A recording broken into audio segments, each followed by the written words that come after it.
በአዲስ አበባ የሚጀመረው መንገድ አፍሪካ አቀፍ መንገድ ይሆናል። ከዚህ ናዝሬት የምትሄድና ወደ አዋሳ አልፋ እስከ ሞያሌ ከሞያሌ እስከ ኬንያ ትሄዳለች። ከዚያ እስከ ሴንትራል አፍሪካ እስከ ደቡብ አፍሪካ ትሄዳለች።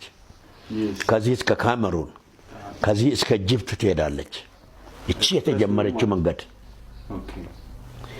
ባቡር ደግሞ እያለኝ ኢትዮጵያ ባቡር አላት አለኝ። የባቡር መንገድ አሁን አዲስ አበባ ብቻ አይደለም የሚቀርብ ከሶማሊያ የሚመጣ ከኤርትራ የሚመጣ ከሱዳን የሚመጣ ባቡር እዚህ ይገናኛል። አፍሪካ አቀፍ የባቡር ነገር ይሆናል። የመንገድ ጉዳይ አልታየም፣ የባቡር ጉዳይ አልታየም። ኢትዮጵያ ደግሞ ከሌላው ሁሉ በፊት ከአፍሪካ በፊት ኤርባስ ትገዛለች አለኝ። እሱ ላይ ነው የጠረጠርኩት። ኤርባስ ከምን ይመጣል? ምን አገባው እግዚአብሔርን አልኩና መጸለይ ጀመርኩ። ኦሪት ዘፍጥረት ምዕራፍ 1 አሳየኝ። ፍጥረታት በሙሉ ለሰው ተፈጥሮ ሰው 6ኛ ቀን እንደተፈጠረ ይሄም የኛ ነው አልኩና አውሮፕላንን ጨመርኩበት። እዚያ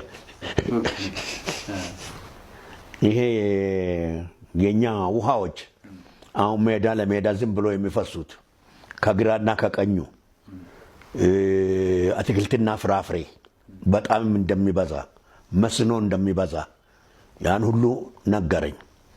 ከዚያስ ተራራዎቻችን በዛፍ እንደሚሞሉ ከ50 ዓመት በኋላ የኢንዱስትሪ ከተማ እንደሚሆን የኢንዱስትሪ ሀገር እንደሚሆን